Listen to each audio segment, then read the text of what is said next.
slice into this juicy, smoky pork rib roast. This is what I'm talking about. If you're sick of turkey or you don't like lamb or you're super cheap, you should try this recipe. Enough talk, go watch the recipe. I'm gonna eat.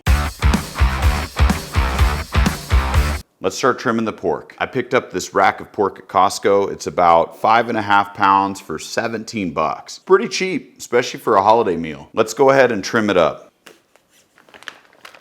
So this cut does require a little bit of prep. It's not an unwrap and go kind of situation here, but I'll walk you through it. It's pretty simple. So first thing we're gonna do is trim starting right about here. And what it's gonna do is kind of clean up the bones a little bit, get rid of some of this fat and kind of tougher, gristly meat.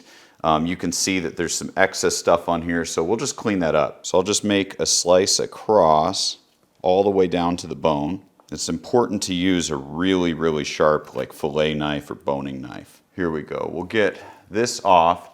And now this is good. You can save this if you want to cut it up. It's awesome for stir fry. That's what I save it for. Start to clean up the meat in between the bones here. Not only does this look nicer, but everything kind of cooks a little more evenly too. Okay, last little bit here. So we've got these squared off, and you can see there's still some stuff on the bone. So I like to kind of scrape that off just using the knife like this too. As usual, I went and grabbed a paring knife. I'm gonna switch to this. It's a little bit easier to trim the meat off the bones here. That fillet knife's a little long. I'm far from a good butcher, but this is pretty close. Really the goal is to make sure you just get all the white stuff off the back of the bones. The rest is gonna burn off, but anyway, let's go ahead and trim some of just this excess skin and fat that's on here. I don't wanna cut all the fat off because that does protect it, but we'll give this square it up just a little bit. You can see some of this just kind of pulls away. If you've trimmed a brisket before, it's almost like cutting off or trimming that like top thin layer of fat on the flat cap. Very similar process. Now right here, I like to just square this off and trim this. Again, none of this is really necessary. It's more of presentation, but I just know this little strip isn't gonna cook very well. So I'm just gonna go ahead and cut alongside here. Now there's one extra step I'm gonna do, which is using some butcher's twine. Now what I like to do is just tie a simple loop in between the bones. And you can see that what it does as I tighten it, it's gonna bring the meat together a little bit more. Doing this is not, again, necessary, but it does help promote even cooking around the pork rib roast. All right, not too bad. All right, I'd say I did pretty good. Let's go ahead and season this up and get it on the smoker. All right, I'm gonna be seasoning this with my Sedona sand. And if you haven't tried this, it's a great all-purpose rub. I actually made it originally for lamb, ended up using it for beef, and it just tastes so freaking good on chicken, pork, shrimp.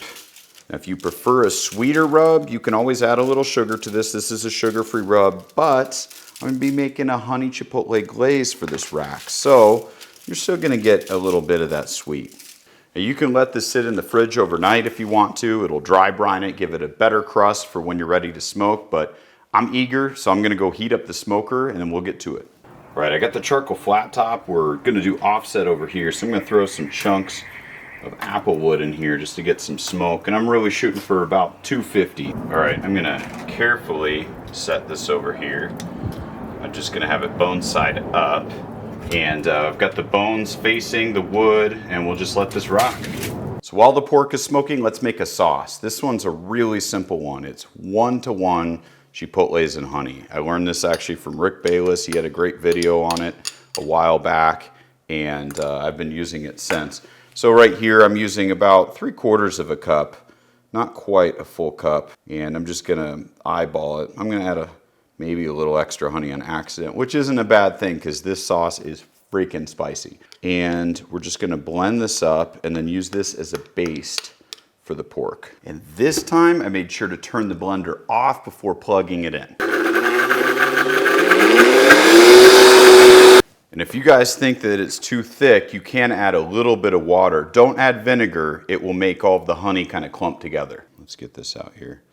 Pretty good consistency. This is just gonna be used to baste the pork with. Let's try a little bit. This is a really well-balanced, simple sauce with 2 ingredients. All right, folks, we're about 100 degrees. This is looking nice.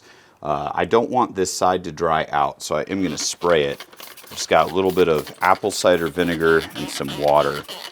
Overall, the color's looking nice. I'm just going to add a few more little wood chunks in here, keep the fire going, and we'll close it up.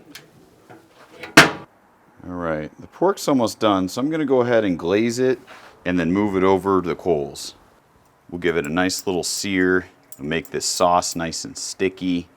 Ideally, I want to pull the pork off around 140-ish.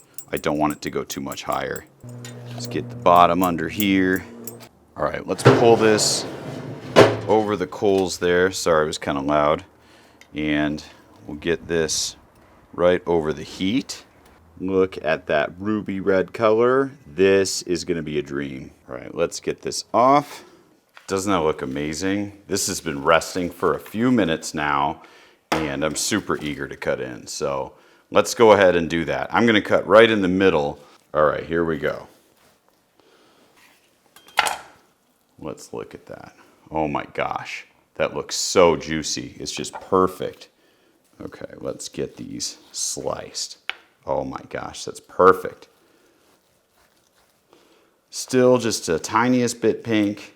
I cooked the pork till 140 and then let it rest for about 15 minutes. That's gonna impress your family. I know it tastes good, I've made this before, but for science, I gotta taste test it. Oh, the beard. You can tell by the bite mark just how tender it is. This is such an underrated cut. It's so soft, it's super porky. We've got the smoky heat from the chipotle, the sweetness from the honey. Obviously, we've got the great bark from the Sedona sand seasoning. This is just money. These chops will go great with mashed potatoes, roasted vegetables, pasta salad, smoked macaroni and cheese, beans. There's so many different combinations.